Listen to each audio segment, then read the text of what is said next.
Hello, fellow movie lovers, and welcome to the Adam Snow Movie Show. I am your host, Adam Snow, and I'd like to thank you for checking us out today.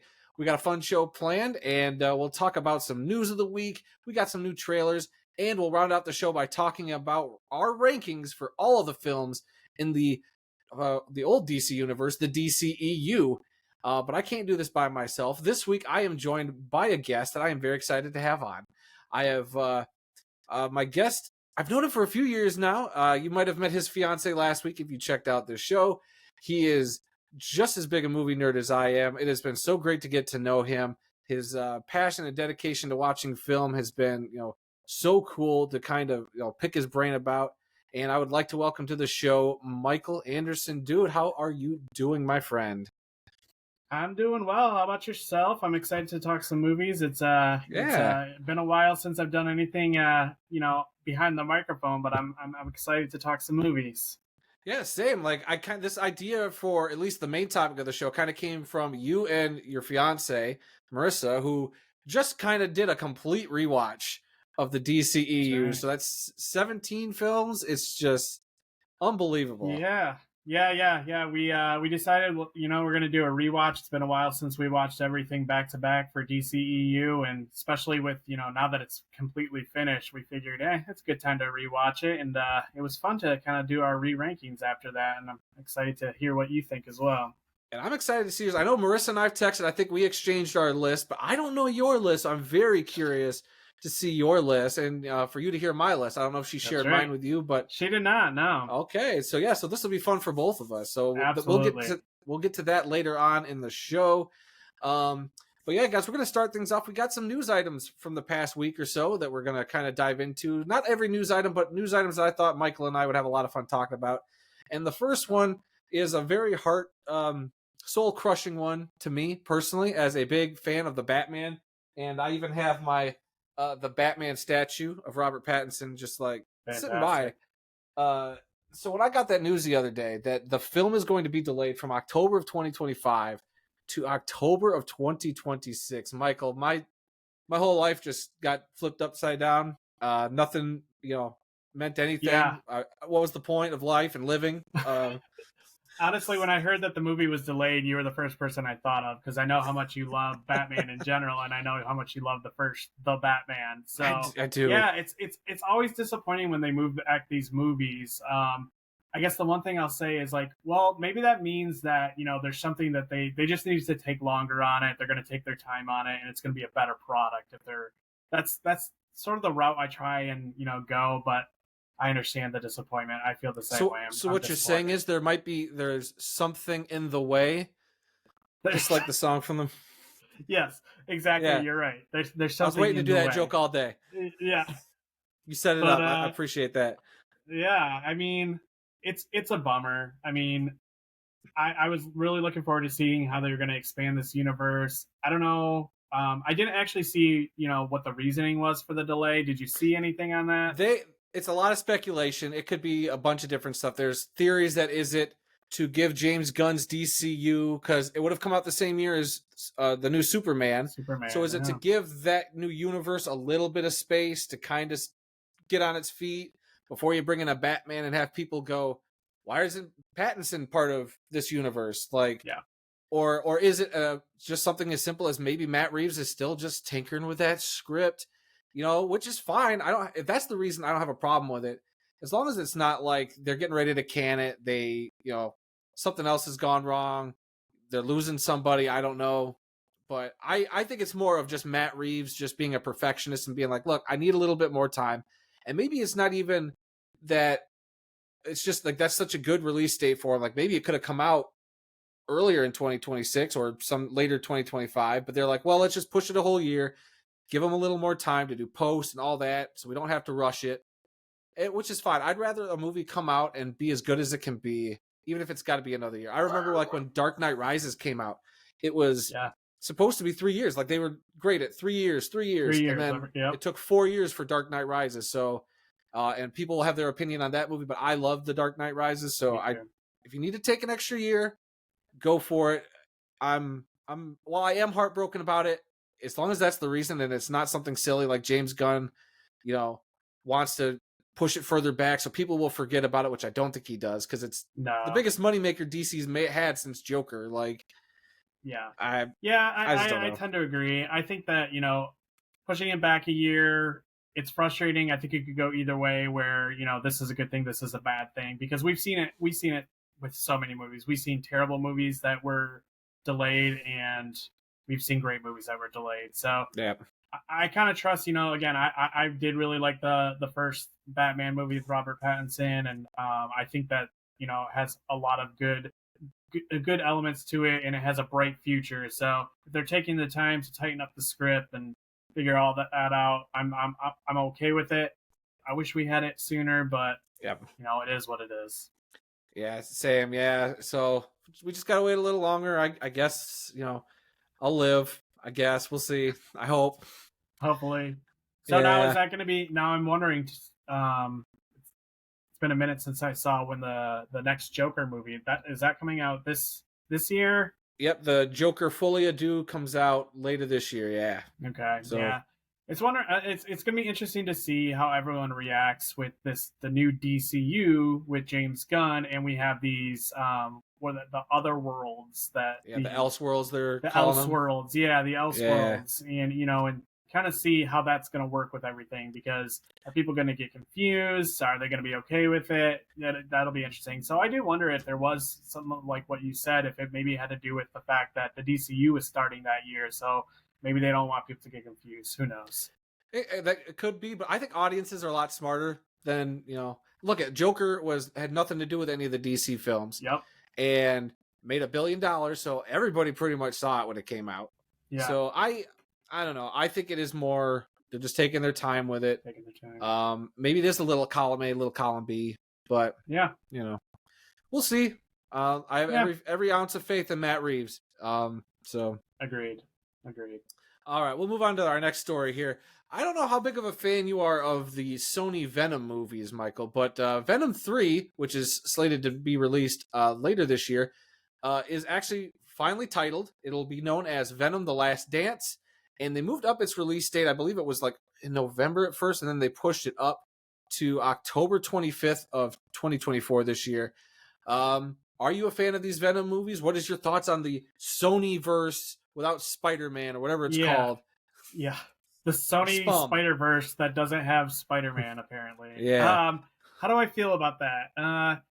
I'm not a huge fan of the universe. I will say that I think the Venom movies so far are the best of the Sony Spider-Verse. I don't think that's really saying much. I feel like these movies, both the Venom movies, are mediocre. So I'll preface by saying that Venom is one of my all-time favorite characters from the comics. I don't think they did him justice in the Spider-Man 3 movie, and the Venom movies are an upgrade, although I still have issues with them. Tom Hardy, one of my favorite actors. Still don't love these movies. I'm looking forward to it just because it is a Venom movie. The title is interesting to me. It seems like they were just going for, hey, people are going to make a lot of memes off of this, so we're going to get word of mouth out there, and that's exactly what's happening already. All these dance movies that we're seeing Venom put in the memes. So, I'm looking forward to it, but I have no expectation that it's going to be a fantastic cinematic masterpiece or anything like that. It's been a bit of a disappointment, but I will say that I am looking forward to it just because I do love the Venom character. Yeah, I am lukewarm on him. Like, I think the first one I've watched a couple of times, and I'm just like, it's okay. It's not great. Like, for a Venom movie without a Spider-Man, I guess there's some good stuff in it. But then the second one, I had a little more fun. I don't think it was any better or any worse than the other one. A little more fun. Woody Harrelson chewing up scenery and all that. And then the third one, I don't know what to expect. Like, you could tell Tom Hardy's having a blast in these movies for some reason. I don't get it, but he is. And I'm more curious to see how they're going to tie this in. Because, like, at the end of the last one, they teased Tom Holland and then Venom going to the Marvel Cinematic Universe. And then he was there for a post-credit scene and came back. I'm kind of more curious about that angle. Like, what is he going to say about being in this other universe and now back in his own universe? I just don't know. Sony's a hot mess when it comes to these Spider-Man-less universe movies. I mean, if it's not anything to do with a Tom Holland Spider-Man or Into the Spider-Verse movies, I just don't trust them. Yeah, I 100% agree. Honestly, this is one of those projects, just the Sony Spider Verse in general, where if you would have told me that they decide to scrap this tomorrow, I'd be like, yeah, okay, I understand. I have no problems Yeah. with that. But we'll see. I hope it's fun. I like same as you. I wouldn't say that the second one was any better or any worse. I probably enjoyed it a little bit more. Again, I like the Carnage character. Thought Woody did a great job. Just it's not the greatest script, but we'll see. Yeah. And I guess the script writer for the first two is now the director of this third one. So Yeah. a first time director. I mean, we'll see. That usually doesn't bode well, but who knows? Yeah, yeah. I don't have a lot of hope, and maybe that's a good thing. Maybe then I'll enjoy it more. When I have low expectations, I tend to enjoy things a little bit more. So Yeah. All right. Our next story is Patty Jenkins is supposedly returning back to Star Wars and Lucasfilm to write the script for Rogue Squadron, a film that was announced eons ago. There was a great video of her kind of doing this talk about how her dad was a fighter pilot, and then she walks out onto a tarmac, and there's a X-wing there. It is one of the coolest announcements for a movie I've ever seen, and then nothing happened. And then we've gone years, and then she left the project because she was doing Wonder Woman 3. And now that James Gunn is not doing a Wonder Woman 3 with Patty or Gal Gadot, I guess Patty's got some free time. But apparently, while they were working on a deal to kind of finalize her doing the Rogue Squadron script, the writer's strike happened and the actor's strike and all that. So they just never crossed the T's and dot the I's. Now they have, apparently, and she's working on a script. What are your thoughts on all this Star Wars stuff? Because we keep getting movies announced and nothing ever happens. Is this another one of those? yeah, honestly, at this point, like I don't have a ton of faith. I'm hopeful. I completely agree. When they did that little teaser that they did a few years ago, which feels like 10 years ago now, Right. I was super pumped for this. I thought the first Wonder Woman was great. Obviously, we're going to talk about that later. So I was thrilled for Patty Jenkins. I'm hoping that this news holds up. I was very excited for this. I honestly forgot about it. I kind of thought that they had scrapped it because I hadn't heard anything about it for so long. Yeah. I wasn't sure if the second Wonder Woman movie wasn't very well received, so I wondered if that played a part in it, or if they just decide to scrap it. The Star Wars universe has gone through a lot of changes recently as well, too. So I was excited to see that this was happening. I think it's a good thing. Again, I think that overall Patty Jenkins she's a good director. She's a good writer. I'd like to see what she does with this, with this Star Wars and the Rogue Squadron. I think that's a cool storyline anyways that could be explored. So looking forward to it. If it actually happens, like you said, Right. you know how we have these announcements and then, a year later we hear that they're pushed back or we hear that they're just not happening anymore and they fade away. So I think it's a positive sign that we're hearing that she's going to be doing it again. So I am looking forward to it. I hope it does happen. Yeah, like I'm really hoping that it's like a Top Gun in space. Like, give me a great just X-wing fighter pilot movie, like a bunch of great action scenes, which I think Patty could do. Yeah. I just the big question mark is Lucasfilm, like making all these announcements. Even though this wasn't Lucasfilm, I think this was Patty Jenkins who said that it was happening. So I have a little more faith if Patty's willing to go out and talk about it. That gives me a little more faith, because when you hear about like the Taika Waititi movie that nothing's happened, or the Kevin Feige produced movie that hasn't happened, and all these other movies we've heard about that haven't happened, and I don't know. I just don't trust Lucasfilm, but if they can get this to the screen, great, but I'm also not kind of holding my breath for it. No, not going to hold my breath. I feel like Star Wars, I have criticisms of MCU, DC, everything they've done with everything, and Star Wars is kind of the same way. If not, they're even worse. Where we have these announcements and it's just content, and then it's clear that they're like, well, we need to back off a little bit. We have promised too much content, and we can't fulfill that. And again, when that happens, I think a lot of times the quality dips. So I like that they've stepped back a little bit. I like that there's been time. I hope we get it, as long as it's up to standards. Right. Which you never know. I mean, it's been 5 years since Rise of Skywalker. They need to do something big to get people back invested in Star Wars on the big screen, because now Star Wars has been a small screen thing. It has been Disney Plus stuff. They're going to try to lure us back in with a Mandalorian Grogu movie. We'll see if that actually happens. Supposedly that films this year. They keep talking about this Rey movie that got pushed back. They've been talking about some Jedi origin movie. So who knows? Are those the kind of movies that are going to bring people back? I don't know. I think the Rey character has been pretty divisive, as much as I like the Rey character. I don't know if that's going to be enough to bring audiences back. I think a Rogue Squadron type movie, you make it in the style of Top Gun. I don't know if you bring back who played Poe Dameron? Why am I blanking on Oscar Isaac? Yeah. Even if they bring him back, I don't know if that'll be enough. But I don't know. It's such a cool idea that it's a great idea. It doesn't even need to be Shakespeare. Like, just give me a dogfight in space movie, and you'll please the masses. But yeah, and that's what I'm wondering is sometimes I think that they get caught up in. I appreciate that Disney in general. They clearly have their finger on the pulse of what fans are talking about. And while I appreciate that to a point, because they should, they obviously you want to speak to the masses, but at the same time, I think sometimes you can run into trouble there, and we can see that people have a short memory with things.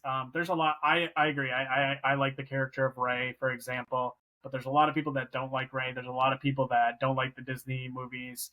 I think people are quick to forget that when the prequels first came out, no one really liked the prequels either, and now they seem to be beloved. So I think sometimes when they listen to fans, it can be a good thing, but it also could be detrimental. I think that they need to, if they have a vision, they should go with it. Yep. If it works, it works. If it doesn't, it doesn't. So I think Star Wars is one of those properties that is so beloved that you're going to always have opinions all over the place, but stick with your plan and go with it. And I think it seems like that's what they're going to do with Patty Jenkins here.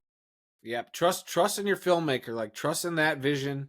And that's what I think makes great Star Wars movies. Like I love Rogue One, and that was a complete vision. I know they had a little bit of issue with like bringing Tony Gilroy in after the fact, but it just seemed like it had a vision and they went for it. And I totally dug it. Force Awakens, I love the Force Awakens. It's like JJ had a vision and he went for it. They just didn't have a great 3-movie plan. Rian Johnson had a vision. He went for it, and I admire that. I don't think it worked completely, but then by the third one, it was just, Like, what do we do now? What do we do now? We have 2 different visions here. How do we make a third movie? Yeah, it was. So. They had a vision, but then they were like, well, the vision only goes to a point, and we'll figure it out later. And so at least if you're going to do a standalone Rogue Squadron, have the vision and just let Patty do her thing. Trust in Patty. Like, that's what I would do. 100%. All right. Yeah. All right. This story kind of came out today, which I think is a lot of fun. Sony Pictures is re-releasing every live-action Spider-Man movie in theaters starting Monday, April 15th. So that's Spider-Man with Tobey Maguire, Spider-Man 2 and 3. Then Andrew Garfield's Amazing Spider-Man 1 and 2. And then you get the 3 Tom Holland MCU Spider-Man movies. So let's go. If you're a big Spider-Man fan, I don't know how big of a Spider-Man fan you are. You could go to the theater every week and get to see the Spider-Man on screen. I know it's for Columbia Pictures, like 100th anniversary, but I also feel like we're sorry for putting Madam Web and Morbius out into the world. Here's 8 pretty good Spider-Man movies to cleanse your palate. Like, yeah, I think you hit the nail on the head there. I think part of this was all right, we clearly made our Spider-Man fans mad here, so maybe let's put out some content that we know that they like, or at least that they like better than what we put out. So I'm actually, Spider-Man is my all-time favorite superhero, so I'm a big Spider-Man fan. I like the films to varying degrees, but I think it's cool that they're doing this.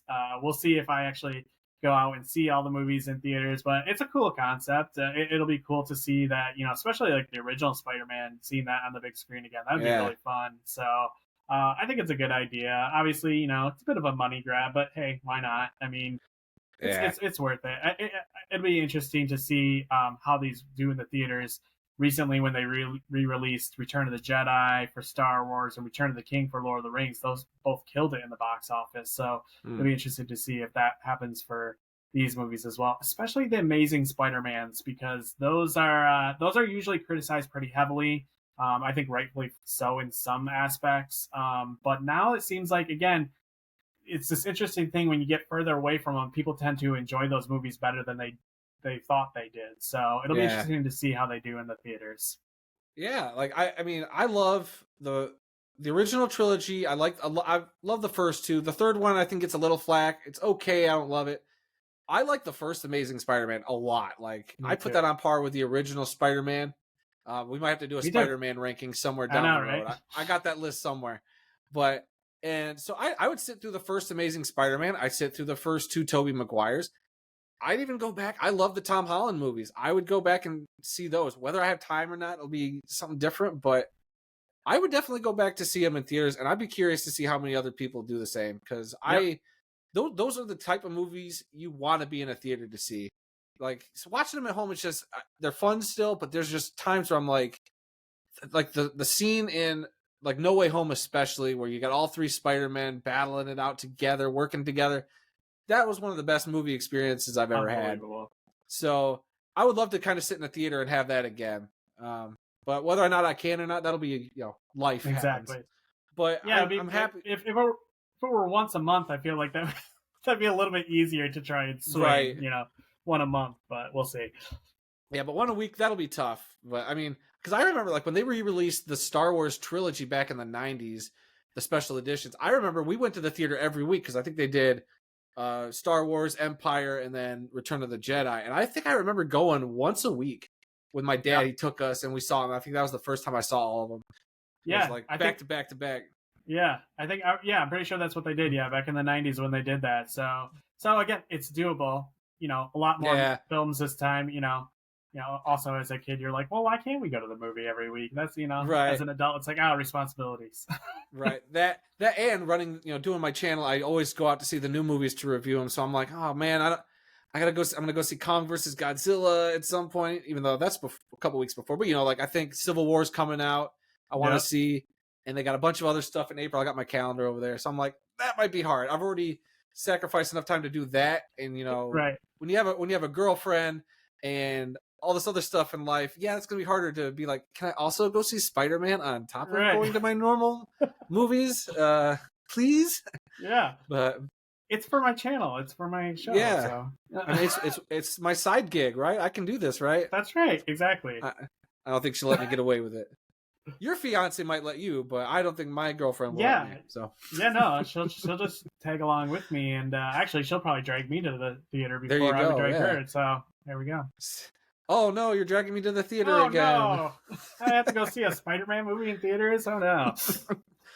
Oh man, that's good. Okay, all right, we got one last news story here, and then we're gonna move on to some trailers.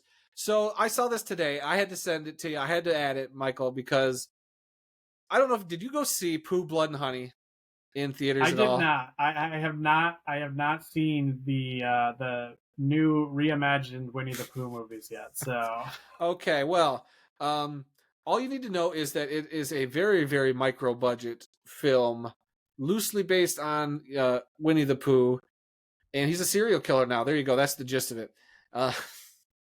And I saw it. It was not that good. It was probably the worst movie I saw last year.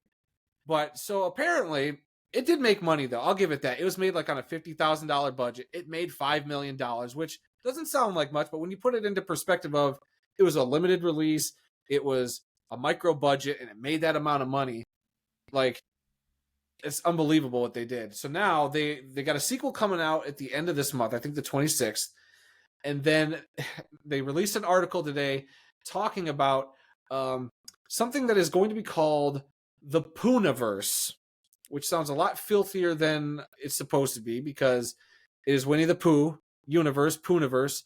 So they are going to be teaming up different murderous versions of our beloved childhood characters like Bambi and Pinocchio, Peter Pan, Tigger, Piglet, the Mad Hatter, Sleeping Beauty, and they're turning them all into an Avengers-style horror palooza called Poohniverse Monsters Assemble in 2025. And I sent you the article. You went and looked at the poster for this. What'd you think? Well, it's something. It's something. I'll say that. It's interesting. I guess I'll give them credit. They're going for it. They're a whole shared universe of these childhood characters, but an evil version is a interesting concept. Shared universe. It's a popular thing nowadays. It is. I understand what they're doing. well, do I plan on seeing any of these? Maybe at some point I'll check them out, Oh. just to see how bad they actually are. Uh, the one thing I'll say about this is I'm glad that we don't have video stores anymore. So, having worked at a video store for a few years back in the 2000s, we'd always get these people renting movies, and they'd come up with a movie, and it was straight to DVD of Transmorphers. And it was very clear that they had no idea this was completely different from the Transformers movie that was currently in Mm, theaters. But I think you'd have a lot of kids renting these movies and parents who had no idea that this is not the Winnie the Pooh that you're used to. So yeah. I guess it's good that they're doing it in a time where everything's streaming. It might be a little bit hard, but I don't have a lot of hope for these movies to do well. I don't know what their plan is. How many years they're figuring on doing this. But again, if they don't take much budget to make, and they had a plus, they're making a profit on these movies. I mean, it's good for them, but Yeah. that's not something that I would say I'm looking forward to very much. Right. Yeah. The first one had my curiosity. I went and saw it at one of those screenings. Clearly, there are people that loved it. There is a whole segment of fandom of people that just like these schlocky, terrible B horror movies and get a kick out of it. I was amused to a point, but then I was like, I'm kind of bored. Like, I feel like they wasted the potential of it in the first few minutes of the movie. And then after that, it just became every slasher film I feel like I've ever seen. Yeah. But, they got a sequel coming. I don't plan on seeing it. But you might get me with a big, all right, you're throwing in all these characters. You might get me in next year. We'll see where I'm at. But like they also added that this year they're going to do the article said they're doing a Bambi revenge movie, Peter Pan's Neverland Nightmare, Pinocchio Unstrung, and you got Winnie the Pooh Blood and Honey 2. Like, you got all those coming out, and then they'll all team up with the other characters that haven't been introduced yet in this Monsters Assemble Poohniverse movie. I don't know. I think, if anything, it'll be a fun time for people to go out, have drinks, and just make fun of the movie. Yeah, I guess. That's about as positive as I can get. Yeah, I guess if it's if I think they're going about it the right way, where hey, shared universe, that might get people in. Calling it the Poohniverse is interesting. Might get people interested just because, like, what a ridiculous name. But yeah, it's something. It's something. We're getting shared universe for everything now. Right. I'm curious to see if we're gonna have some evil Mickey versions. At some point. They already got that. I think something came out about the Steamboat Willie version. Yeah, that's right. Public domain now, so we're gonna get evil versions of all our favorite characters. Yeah, like, I don't know. If anything, that poster will be something fun for college kids to hang up. Exactly. Right next to their Scarface posters and their Evil Dead posters. Add that one to them. Yep, that'll just be a staple for college kids. All right. Now it's time, guys. We're going to move on, and we're going to look at stuff that's coming to the big screen soon with some new trailers that dropped this week. We have a couple of trailers. The first being the Crow remake, directed by Rupert Sanders, who directed Snow White and the Huntsman and Ghost in the Shell. It's based off of the book series of the same name by James O'Barr. It's going to star Bill Skarsgård, FKA Twigs, who I believe is a singer, Danny Houston, and it's set to be released on June 7th, 2024. Michael, a couple of weeks ago, my first episode I did of this, we talked about the first look image of Bill Skarsgård as the Crow. Have you ever watched the original The Crow? Are you a fan of The Crow? And what are your feelings on this trailer?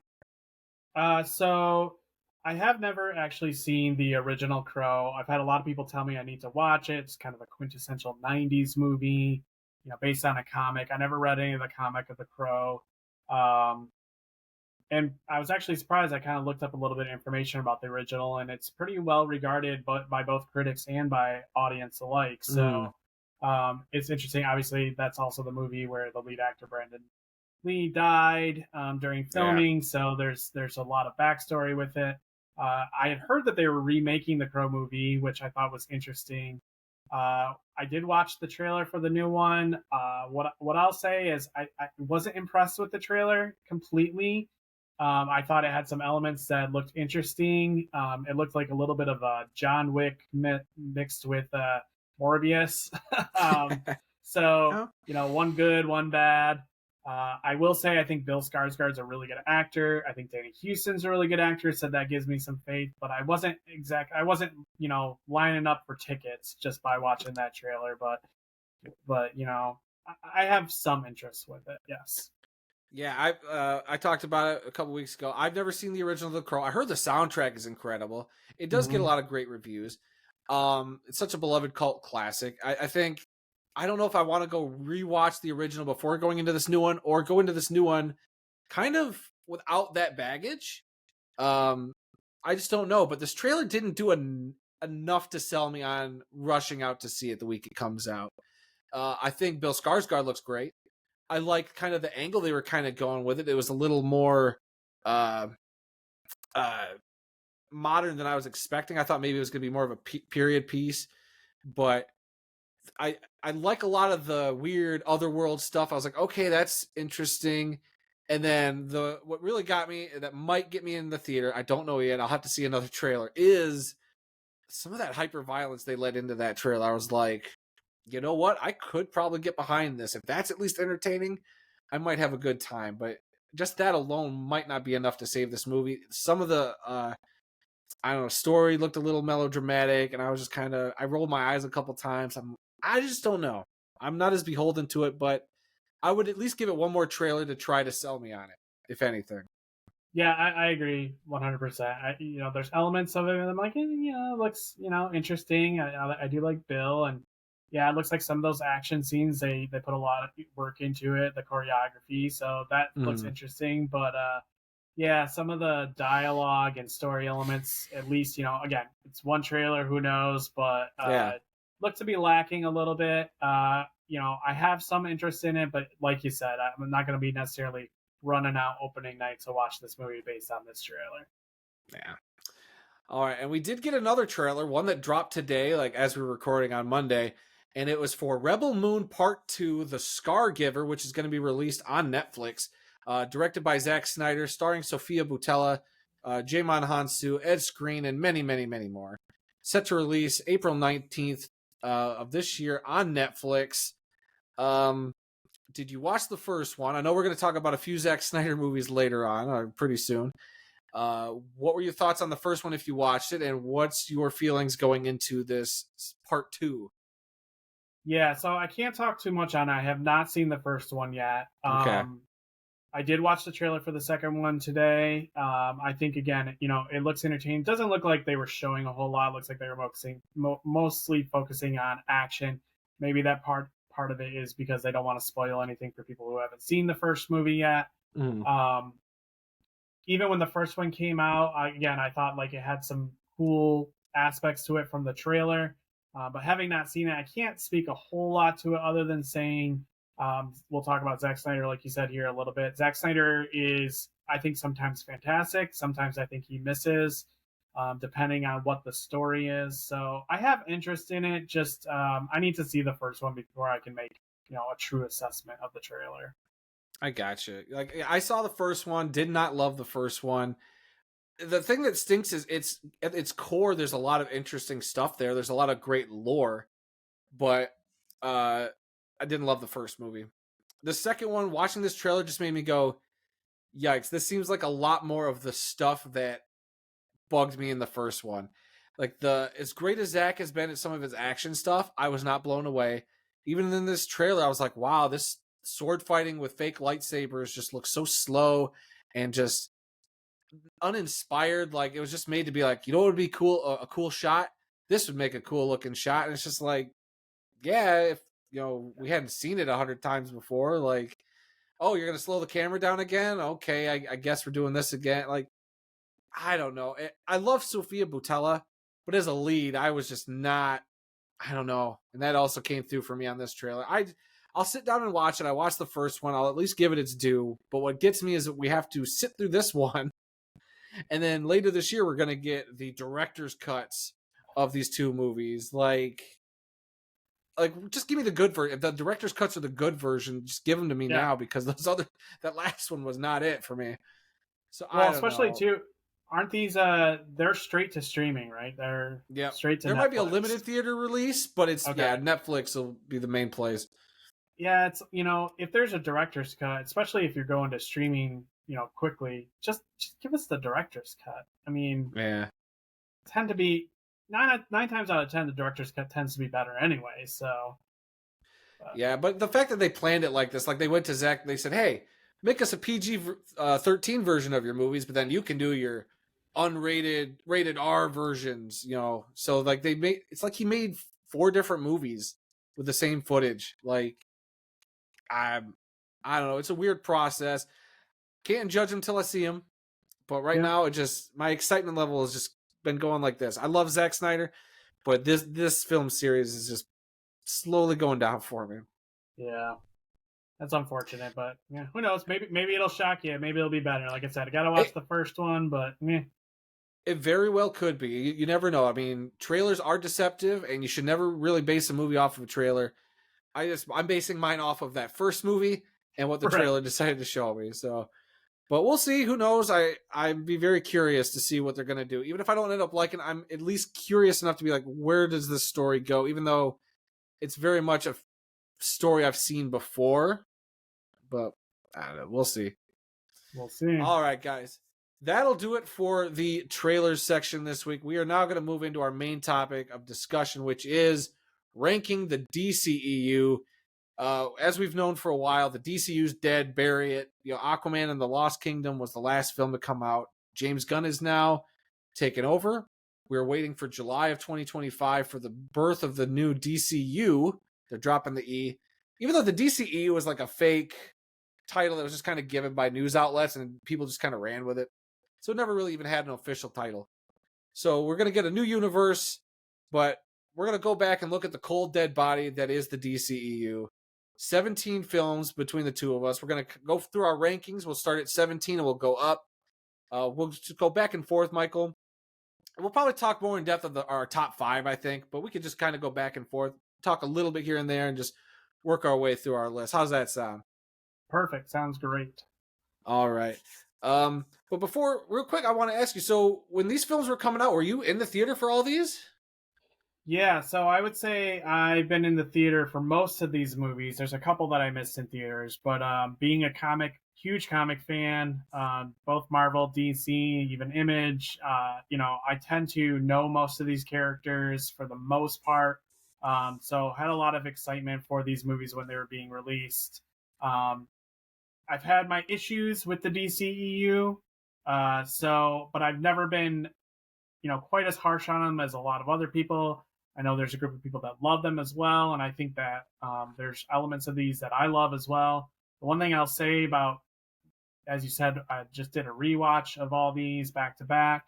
I think that a lot of these movies work better as standalone films. The shared universe aspect, I think, gets lost a little bit. But I tried to not judge that too harshly. I tried to judge these based on each individual film's merit. Yeah. But I will say that it's interesting. I'm glad that we have a new universe where it seems like maybe there's a singular vision. I think that we could have had something special with these DCEU movies if that vision would have been held. Zack Snyder's vision, if they would have gone with it, I think would have worked in the long run. So there's some frustration here, but overall, I still enjoy this universe. Yeah. Yeah. I feel the exact same. There was a lot of cooks that got in that kitchen at one point. A lot of, oh, that movie didn't do good, so we got to course correct the next movie. Like, they just didn't let the filmmakers do their job and, release their vision. They tinkered with everything, and we'll talk about that, I'm sure, as we go. So it was a universe that had potential. They did a lot of interesting stuff I agreed with, stuff I didn't agree with, as, a lot of fans did. They complained a lot, but now that it's done, now everybody's like, bring it back. Yeah, but like it's nobody cared about it when it was around there. Like we were talking about earlier, like once some time passes, people remember it differently or they look at it differently because they've had more time to maybe digest it and like, oh yeah, you know what, that wasn't as bad. Like, yep, what that would have been nice a couple years ago. We probably could have gotten another one if you would have saw that then. But it is what it is. Yep. But all right, let's just start going through here. We'll start with you. What is your number 17? So mine at number 17 is actually Blue Beetle. I see you got the Blue Beetle shirt on there. Again, Yes. this is not anything about the character itself. I like the Blue Beetle character from the comics. One thing I'll preface saying too with some of these movies, especially that are lower on the list, had we had sequels to these movies where you could flesh out the character a little bit more, I think a lot of times sequels will make the first installments even better. The one thing I always go back to, not to switch franchises here, is the Captain American movie in MCU, the first Avenger. Originally, when I first saw that movie, thought it was a good movie. Didn't have a ton of issues with it. Didn't think it was great. I think that movie is better because of its sequels, because you start understanding the character more. So Blue Beetle is one of those characters where I feel like had I got more of him, and maybe we're getting more of him, there's confusion on whether he's going to be Yeah. part of the new DCU. I don't really know. Yep. I think this movie could go up with some more time spent with him. My biggest issue with Blue Beetle was honestly the fact that like I feel like I'd seen it all before, Mm. where there was just elements from lots of different superhero movies, both DC, both Marvel, and it was just I didn't think there was a ton original, and some of it felt a little cheesy to me. But overall, again, not one of my favorites. That's why it's last for me. Okay. My number 17 is Wonder Woman 1984, a film that I don't hate. Like, okay, to preface, all of these movies, I do not hate any of them. There are just some that aren't as good as the rest. And this was one that had some potential. I still love Gal Gadot and Chris Pine's chemistry. I like um, Kristen Wiig in the movie, but I think she gets a little shortchanged. It seemed like it had a vision, but it got kind of messy. And maybe it went a little too far out there with some of the logic because it did cause some holes in the DCEU shared universe timeline. I'm like, how does that work? But that's like what you said. If you focus on it as more of a standalone, maybe that wouldn't bug you as bad. But I think it's still to today. I'm still kind of going, man, that messed up a lot of stuff. I don't know what was happening there. So that's my 17. What you got at 16? So 16, I have the final installment in the DCEU, Aquaman: The Last Kingdom. So I had hope for this movie, and I was just frustrated with it. Again, it was more so like I've seen a lot of this before. I will say that it's not any of the actors' fault. I thought Patrick Wilson, especially, was fantastic in this movie. I like the camaraderie he had with Jason Momoa as Aquaman. I love Jason Momoa. Sometimes I do think he is just being basically himself and Mm. underwater with these Aquaman movies. Again, there's elements of this movie I like, but I think overall, you could tell that it was the final movie in a franchise. I feel like maybe they would have put a little bit more effort in, but that's why I got a little bit lower. Okay. Then my number 16 is Harley Quinn and the Fantabulous Emancipation of One Harley Quinn, which is a big mouthful. I was Mm-hmm. all good with the title. I was like, that's a fun title. As a movie, I think it's a fun movie. It's got a lot of good stuff in it. I love Margot as Harley, but I think they could have dropped the Birds of Prey aspect of it. I think the Birds of Prey could have gotten their own movie. I wasn't a fan of all the versions of the Birds of Prey characters, but it was just, I don't know, it was a fun time, but it had a lot, lacked a lot to be desired for me. Fair enough. All right, what you got? Oh, sorry. Oh no, I'm I was good. gonna. Okay, good. Okay, I thought you were gonna jump in, and my bad. I was like getting ready to move you on to number 15. 15. I'm ready to move on to 15. So All right, 15 is where I have Black Adam. Um, all right. I do as well. Cool. Like Oh, there we we're on the go. We same got one page. in the Yeah. same spot there. So again, like there's elements of this movie I like. I think some of the characters are great. I think Pierce Brosnan as Doctor Fate is incredible. I love that Agreed. character. I liked Hawkman in this. I think that Dwayne Johnson did a good job as Black Adam. He was a little stiff, but I think that was intentional. Again, there's just some elements that are a little silly with this movie. I think it had potential. It would have been interesting to see what they do with the character in the future. But overall, I just couldn't have it any higher, just because again we didn't get a lot with that character, and it seems a little chilly. It seemed a little silly, and it was a little bit forced at times. But Yeah. yeah, All the stuff with that kid in that movie, I was like, why is this even here? You take this out, it's a better movie. And then the whole teasing us with Superman at the end, I was like, I wish you wouldn't have done that because you're promising something that's never going to happen. But like you said, I thought that was a great cast. I liked all the characters they chose for this. The villain lacked a lot to be desired too, but I don't know why we needed that villain. It should have just been Black Adam against the Justice Society. I agree. That's all you needed. And I don't know. I thought Dwayne was a pitch perfect Black Adam, except for when it came to he had to interact with this kid. Had he not had to do that, and it was more about him just taking care of the people of his country and taking on the Justice Society's philosophy and his philosophy, and just having that clash, would have made it a much better movie. But they bogged it down with all this extra stuff that just didn't need to be there. Yeah, one thing I've really noticed with DC, with a few of these movies, is they seem to try to get this element of this, like, the family dynamic, and how it affects, like, this world with superheroes. And I think that can work really well. I think when you do it too often, though, then sometimes it falls flat. And I think that's kind of what happened with Black Adam, was just fell flat. We've seen this before already. They did it better in the Shazam movies. Yeah. So it didn't seem like it was necessary for this. But, it would have been interesting to see where they would have gone with it again. But as it stands, it's one of the worst films, I would say, in this franchise. Yeah, agree. But worst, I'll put worst in quotes. I mean, yes, like I said, not bad. It was like they made this movie for a different era, like early 2000s, which is another issue I've had with like the Venom movies. It's like you're making this movie for then and not now. Like it's a very weird way they did that. Yeah, I totally agree. In fact, like, had this movie come out in the early 2000s, I probably would have liked it even more. It probably would have been a hit. People probably would have enjoyed it. So, all right. 14? 14, yeah, what you got? All right, so this is where I have the theatrical version of Justice League, or Justice League, as people name it. It's interesting to think about this movie, having seen Zack Snyder's version. I think that I probably would have had it even higher had I not seen the Zack Snyder version. This movie's a mess. There's no doubt about that, but it does have a lot of characters that I love. And there's some elements of it that I do find entertaining. The way everything was handled, based on that, I would put this movie last. But if I'm just looking at, enjoying this film when I'm watching it, I do think it's better than some of the bottom films. But definitely have a lot of issues with the theatrical version. Yeah. Speaking of a messy film, my number 14 is 2016's Suicide Squad, the David Ayer one, or the theatrical version of the David Ayer cut that we're probably never going to see, which I would love to see. Me too. Yes. But this is a movie that isn't a great movie by any means, but I had fun. I like the characters.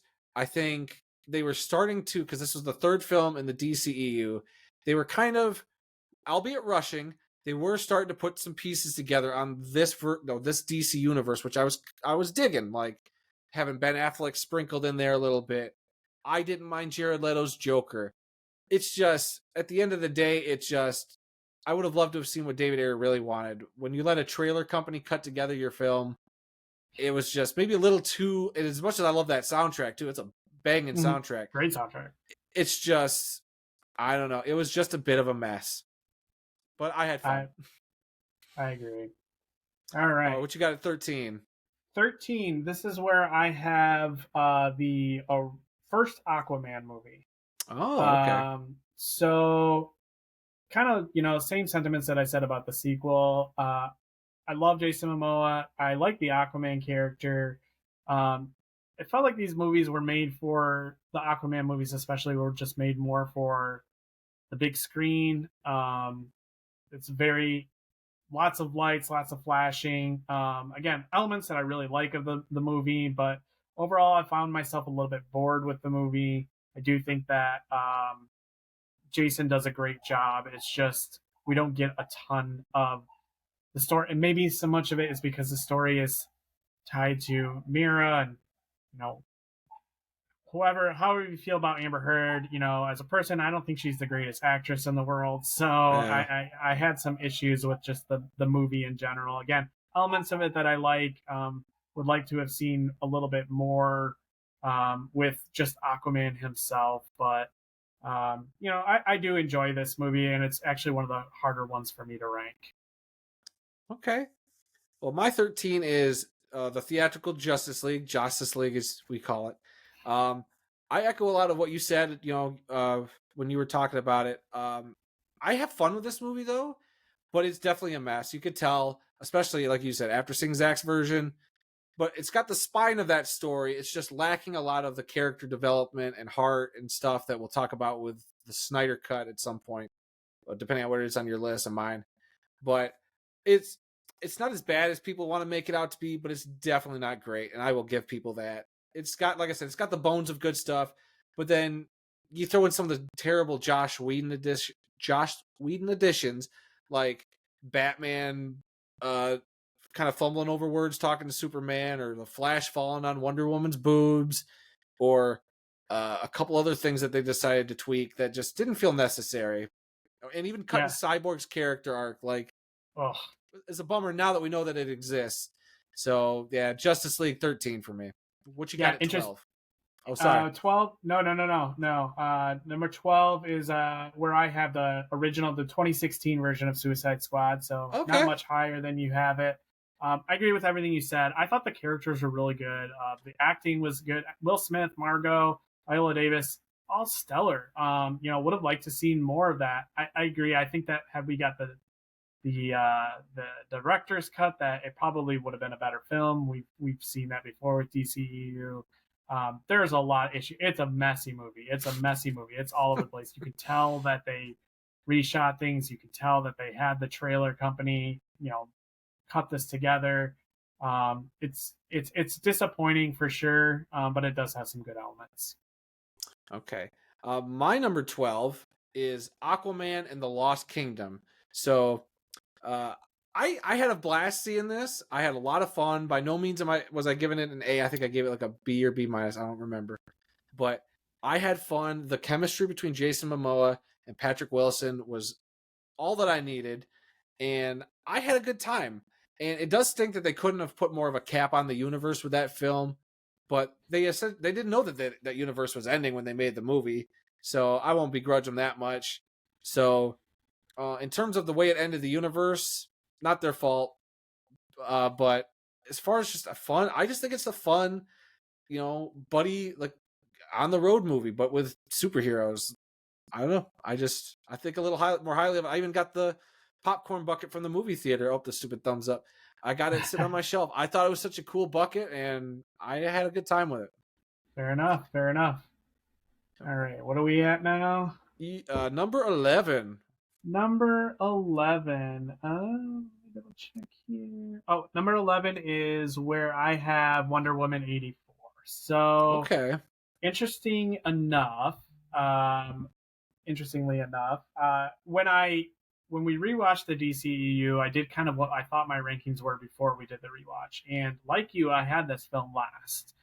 Okay. So I did not like this movie originally. When I watched it as a standalone, I think I liked it a lot more. There's still a lot of elements to it that are frustrating. The last 30 minutes don't really make a ton of sense.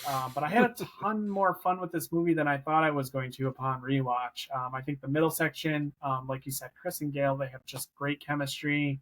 Mm-hmm. So that part of it works for me. I love Wonder Woman in general, so maybe that's why I like it a little bit more than I thought I was going to. Again, not a perfect film by any means, but better than I thought it was originally. Okay. My number 11 is Blue Beetle. So your last place film is my 11, and my last place film was your 11. So that's funny to me. Look, I got the Blue Beetle shirt on. Like, I just thought, like, while it was a little bit Iron Man, a little bit Spider-Man, a little bit, stuff we've seen before, I can be okay with that as long as you do something else in it that kind of makes it interesting. Like, I think the Latino perspective, the family dynamic in that film was enough to make me go, this is different. Like, sure, yeah, it's a little Iron Man, but it's a little that. But it was like they did enough different. And if you're just a general moviegoer, that's what you're going to see is the Iron Man, Spider-Man aspect.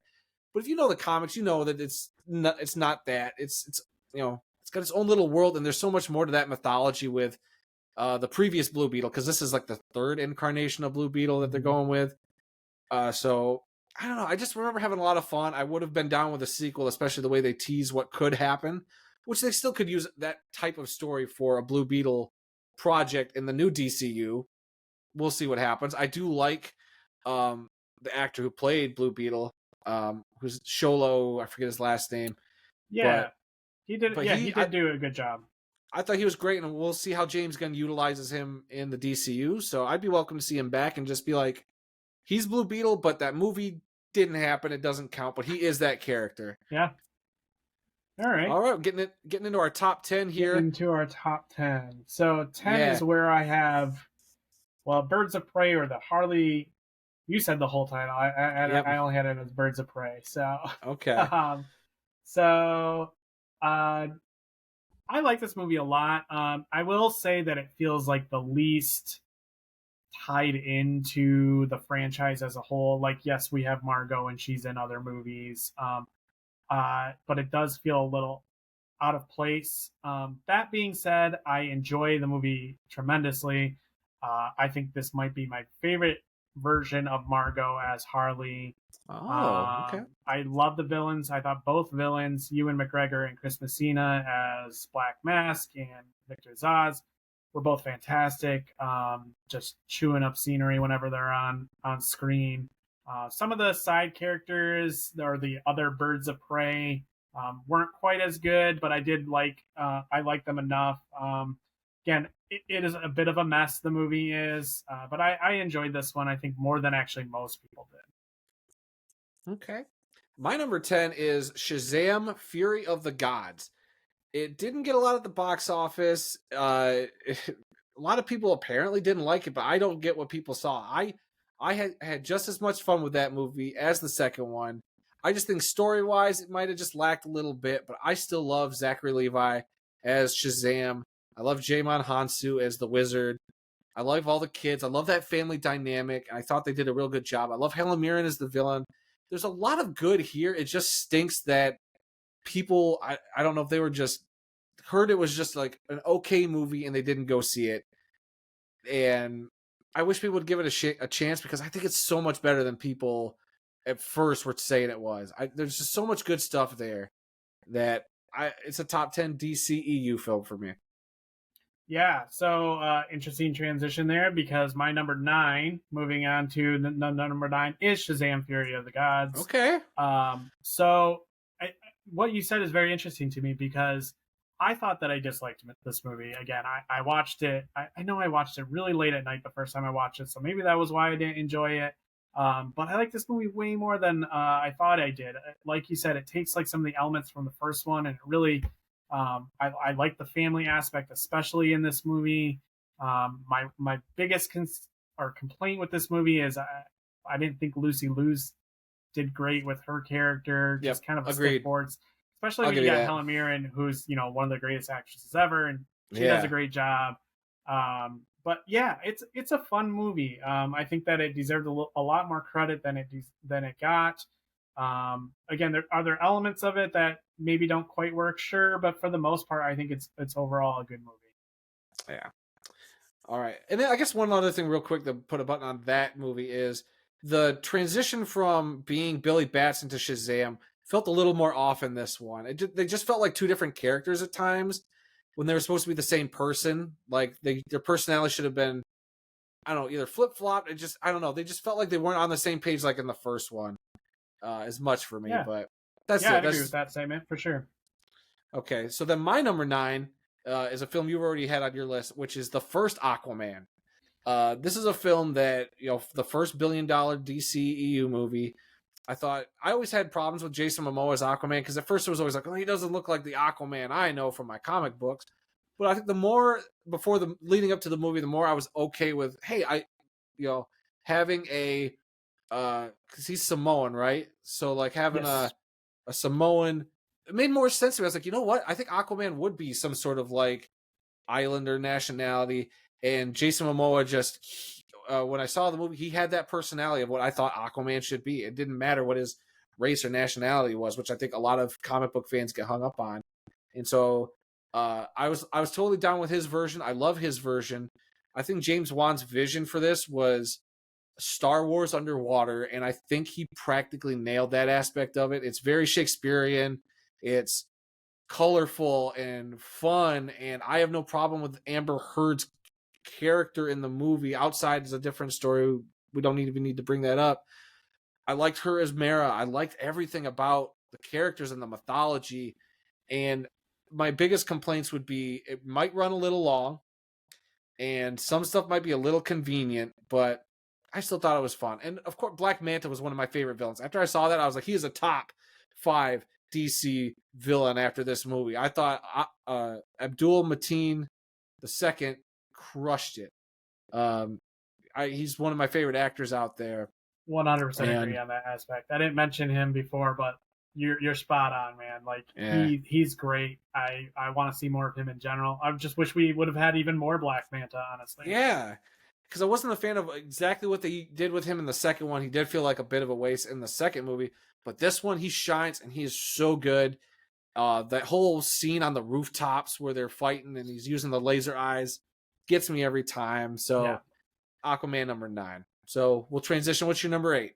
Number 8, I have the 2021 version of The Suicide Squad, James Gunn's version. Okay. So the one thing I'll say is from 8 on up, I think that these are all very good projects, very good movies, / we have a TV series in there as well. Yes, we do. I really like The Suicide Squad. I think that it's a really good movie. I think it is a little bit long. I guess if there's only one criticism I would have of it, it would be that it is a little bit long.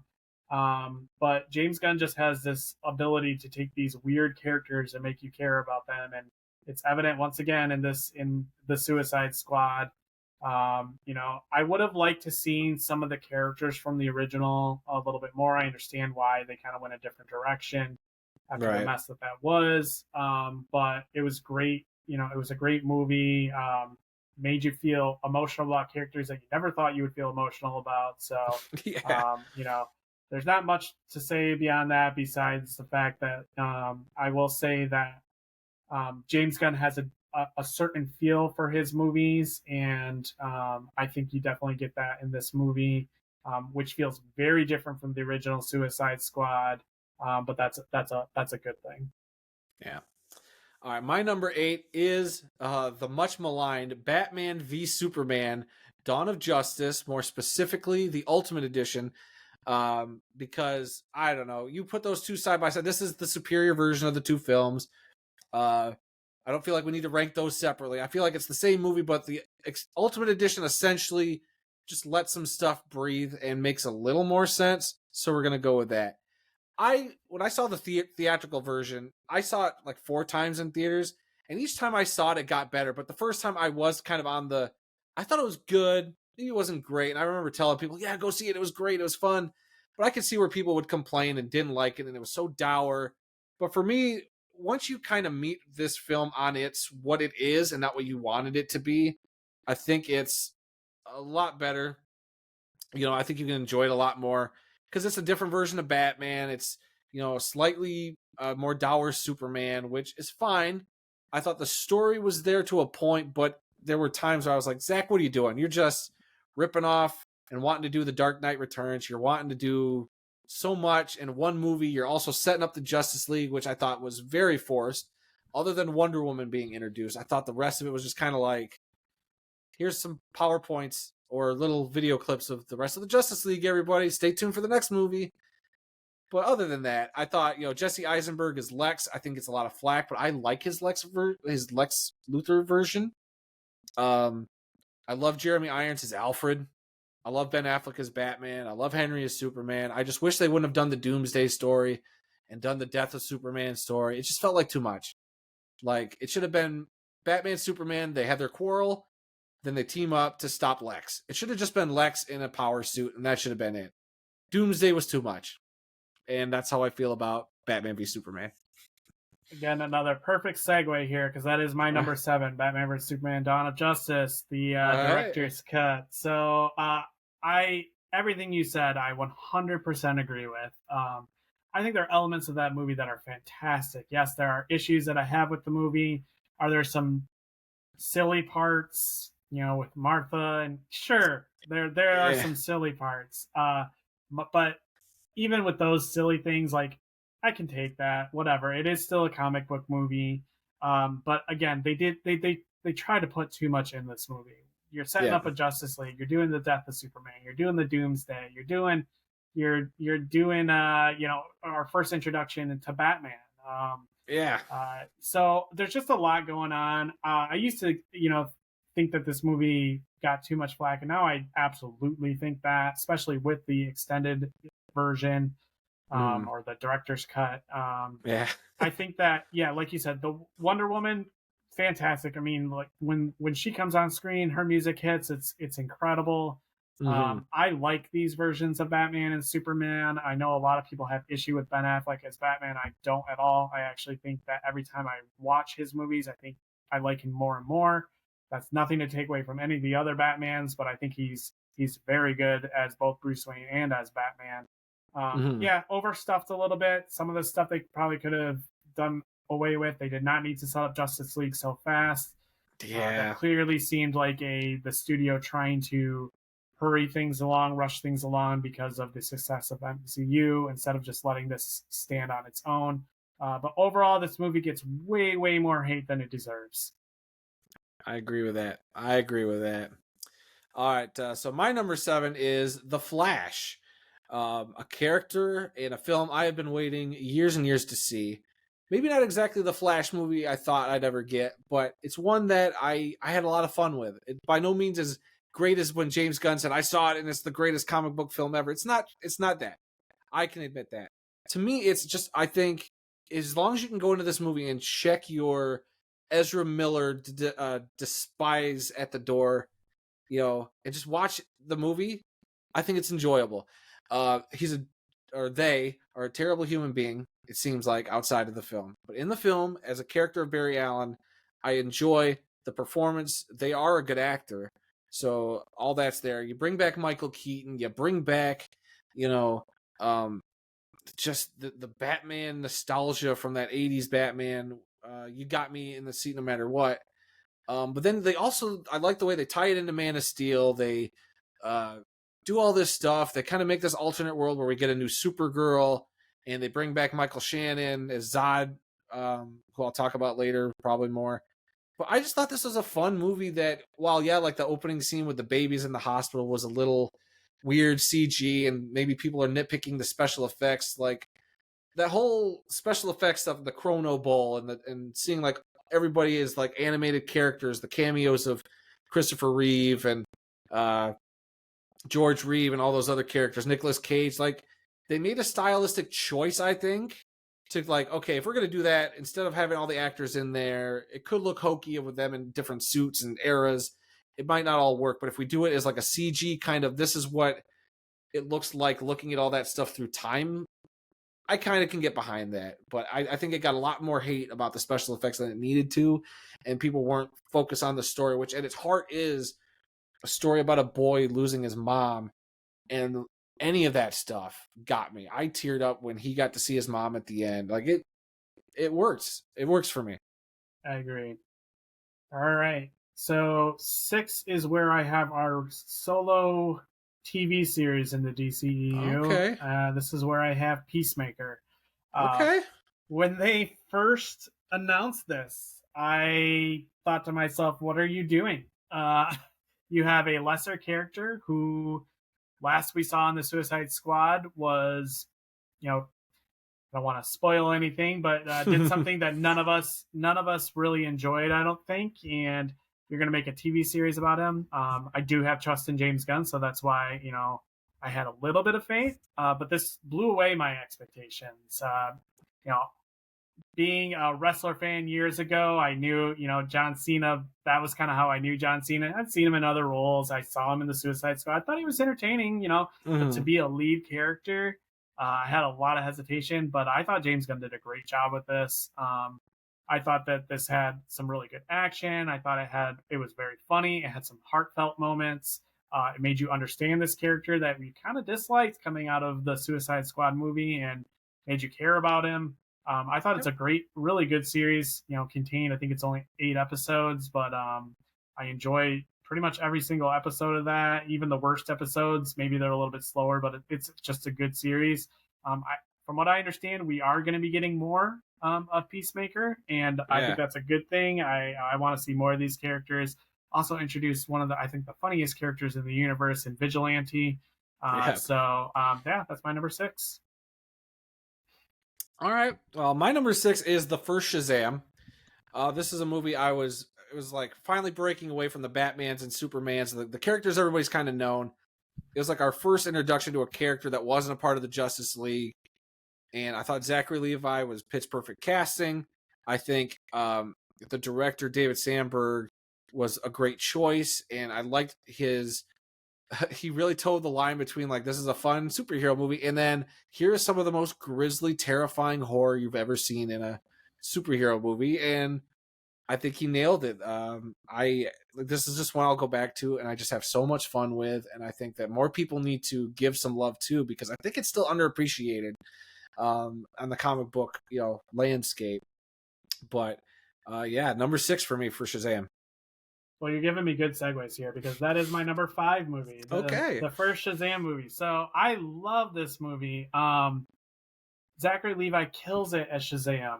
He is absolutely perfect in this role. Everyone is just great. Mark Strong is a great villain in this. As Dr. Selvig, or I'm sorry, not Dr. Dr. Savannah. Yeah, underrated movie. I don't know why people don't talk about this movie more. It has so much heart. It's hilarious. It had me crying at times.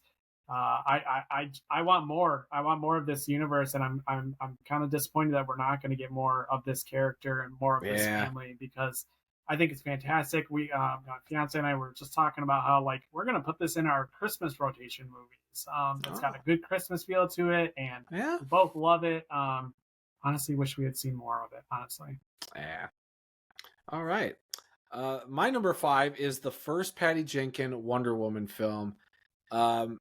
I think this film is almost perfect. The third act gets a little messy, but it's not terrible in my opinion. Gal Gadot crushes it as Wonder Woman. Patty Jenkins just crushes the direction. Again, the chemistry between Chris Pine and Gal is awesome in this. I love all the world building in Themyscira, and bringing Wonder Woman over, setting it in World War I is so unique and different, especially after that Captain America movie came out and they were dealing with World War II, and it's like, well, what are they going to do? Are they going to do the same thing? Setting it in World War I made it such a different movie than Captain America that I think it was to its benefit. And the No Man's Land scene alone is one of the greatest comic book scenes of all time. I love this movie. I adore this movie. And number 5. Fantastic. All right. My number 4 is The Flash. So I agree with everything you're saying. I love this character in general. Ezra Miller, however you feel about them. Again, personally, not the biggest fan. Good actor, though. Good, really knows, how to capture some of the nuances of the character, which I wasn't sure of, honestly. We saw it in the Justice League a little bit. We saw it more in Zack Snyder's Justice League, but I was still skeptical. Wasn't quite sure how it was going to go. And, maybe part of that is because I do love the version on television on the CW. I think Grant Gustin does a fantastic version of The Flash. So I was hesitant about this movie, but I was very excited about the Michael Keaton Batman element. And I think they nailed everything with that. I agree there are some things that are a little rough. The CGI is rough in this movie, but I agree. I can overlook that. If the story elements are good, I can overlook that. And pretty much everything else in this movie, I really did enjoy. I do think that the Supergirl character was rushed a little bit. I would have liked to seen a little bit more with her, but I understand why. This is a Flash movie. We are bringing in Batman. And it was interesting that they had a plan for this Batman character to be in more than 1989. But again, like to seeing all this potential that we had. But I thought this movie was really good. I know that it seems like there's a lot of post-hate with this movie, and I don't really understand why, because I think that at its core, what The Flash is about his relationship and his struggle with the fact that he lost a parent and basically lost 2 parents at the same time. And they really captured that in this movie. And I wish more people had nicer things to say about it. Yeah, look, I get it. They don't like it for not liking it, but I just feel like they don't like the actor, so they hated the movie. Like, you just got to separate that a little bit. You got to meet films on their own merits. Like, you got to sometimes separate the artist from the art. There's certain times where that's hard to do for people, and that's fine. If just admit that that's why you don't like this movie. It's Right. not. It's a bad movie. It's I just don't like Ezra Miller. I just don't want anything to do with him. That's just Yep, how I feel. I agree. All right. So my number 4 is the Peacemaker TV series. Again, like you, skeptical going into it. I was like, really, this guy that we really don't know much about, mainstream wise, a character that once you saw the Suicide Squad, you're like, really, that's the guy you're going to make the series about? There's so many more interesting characters, but trusting James Gunn, and when he just knew what he wanted to do, and he did it. And you know, I think it even caught him by surprise coming up with the idea for this story, which is a lot of fun. It's got a lot of heart to it. It's got stakes, and it really just, I think, from beginning to end, is one of the best TV shows DC's ever made. And let alone, it has one of the greatest opening theme songs Great. Of all time. So I never skip it. never. I would. That's one. It's Game of Thrones and Peacemaker. I never Yep. skip that intro ever. Like, it's so good. It's so good. I hope they don't change it. If we are getting, it sounds like we're getting to season 2. I hope they don't change it. So it sounds like new dance yeah, or something. we're getting a season 2, but I think they did say that it's only canon to the new DCU. It'll not have anything to do with season 1. Season 1 isn't canon, but I think they are going to do a different theme song. But knowing James Gunn, he's going to find a way to up the ante. It's going to be like just as fun as the first one, but he's going to top it. I'm looking forward to that. And I guess he just finished writing it, so that should come out, or they should start working on it after Superman's done being filmed. So I'm sure we'll be seeing stuff soon from that. Looking forward to it.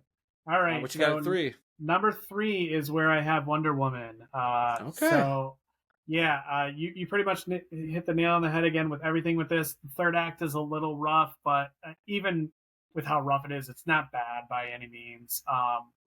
The No Man's Land scene is one of the best scenes in comic book movie history. Gil nails it. It is a great movie. I understand a lot of people have this as the best entry in the DCEU, and I completely understand why. I would never argue against it. I will say that there's reasons why I have my top 2 above that, but it is very close to a perfect film, like you said. And it's crazy that it took so long to get a Wonder Woman movie. I know we've had, the TV series back in the 70s and 80s and the failed pilot that they had, because it is, how do you take this character and put it on the big screen? But Patty Jenkins nailed it with that. It is a great, great film. All right. Well, my number 3 is The Suicide Squad. Again, much James Gunn love. I think, he took a bunch of characters that nobody would have given the light of day. Your Polka Dot Man. Who would have thought? If anybody can make Polka Dot Man into a workable character, it's James Gunn. Ratcatcher 2. You got Bloodsport. You got King Shark.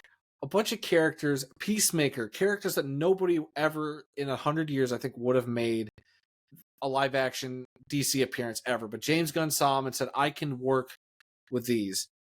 And it's just, I think from beginning to end, it is just magic. From the kind of the tease of here's team number 1, and then our main characters are team number 2. Like, it's just the whole setup. If I have anything negative to say, which is not a lot, I think it does maybe drag at a couple points, but it's always purposeful because I think there's a lot of great character stuff there.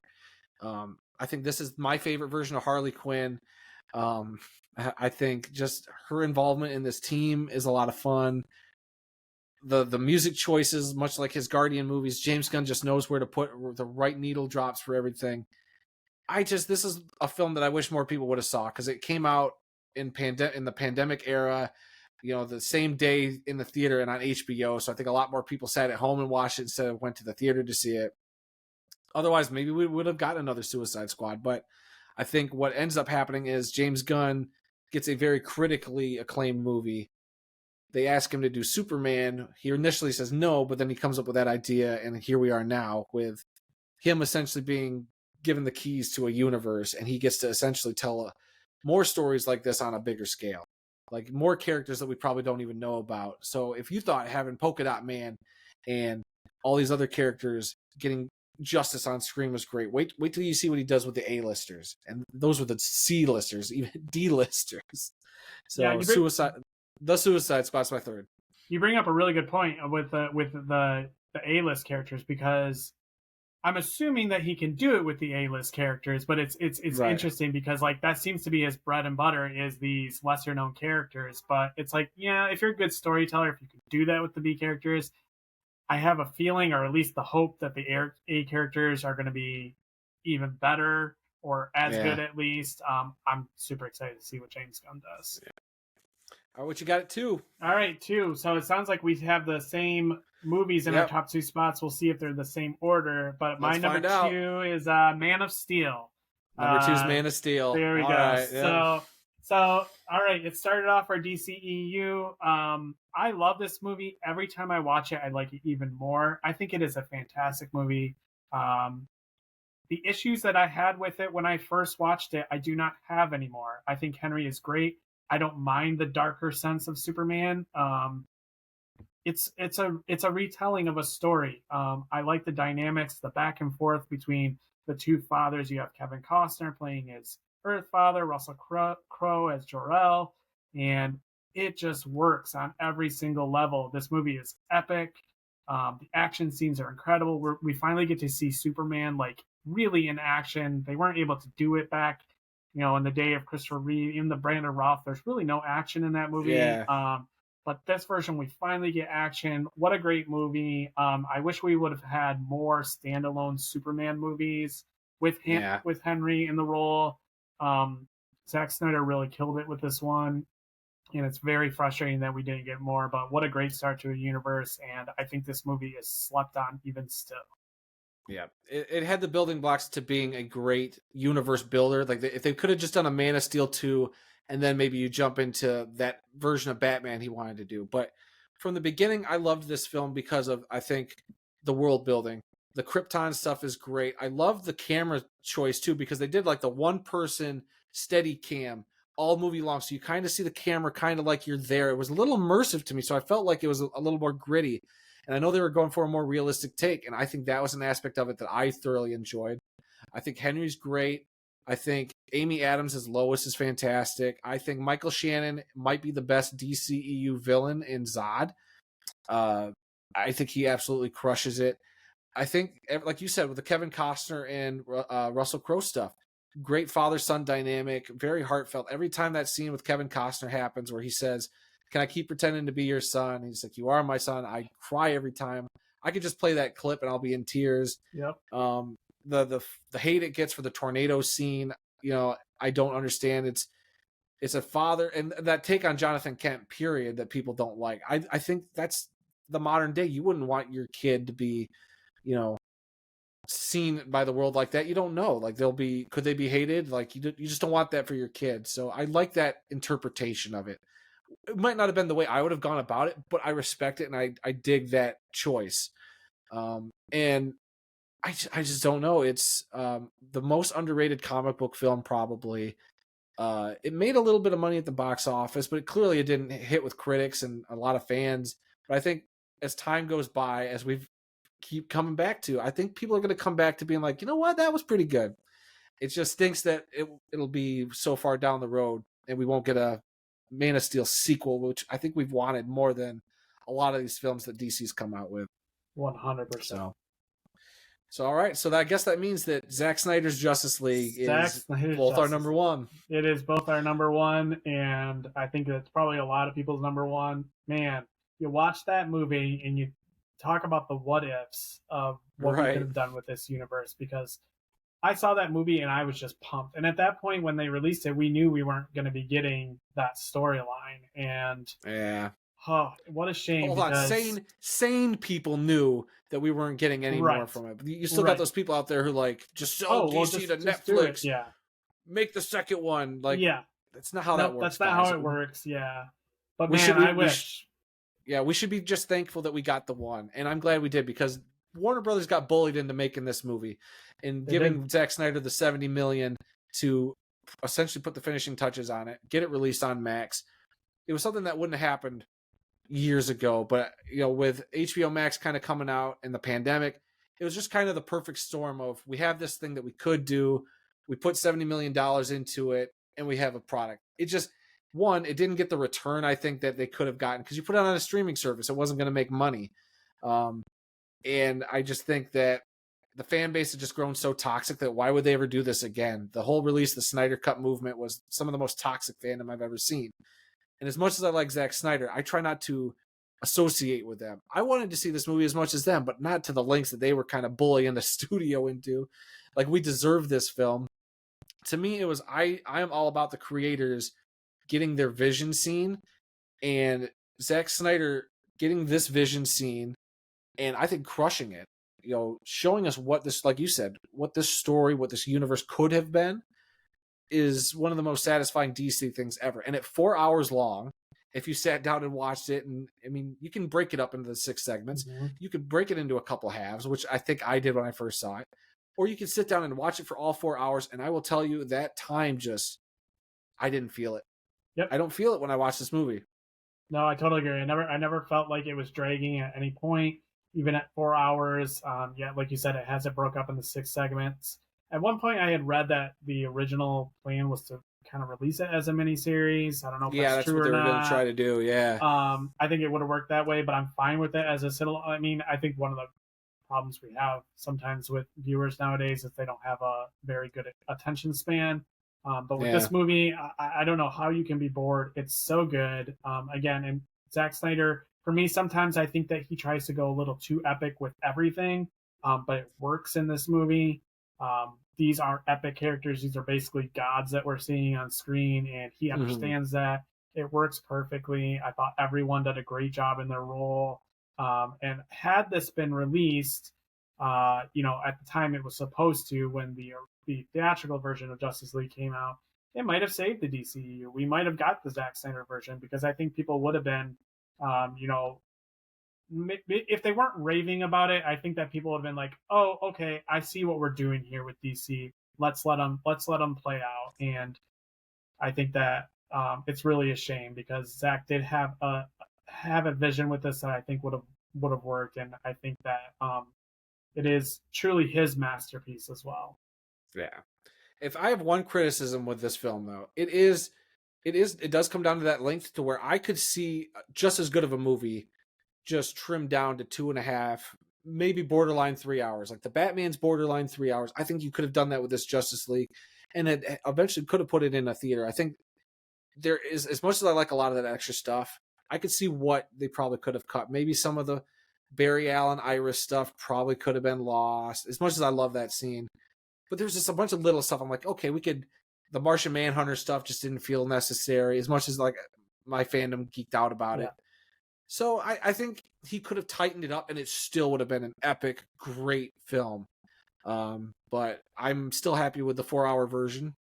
I feel like the extra stuff he filmed with like the Jared Leto, you probably could have lost that too. As interesting as that, him showing what he would have liked to have gotten to, was nice. For a theatrical version, if he would have put it out, like that wouldn't have been there. There's so much that wouldn't have been in there, I think, that might have made this a little tighter. But yeah, I think the Easter eggs, were fun, and you're right. Like you could trim it down to a 3-hour movie, make it a little bit more accessible, and all that. And it still would have probably been the best DCEU movie. It is very frustrating, because you take this product and you change it so completely. You bring in a director, Joss Whedon, who is very entertaining.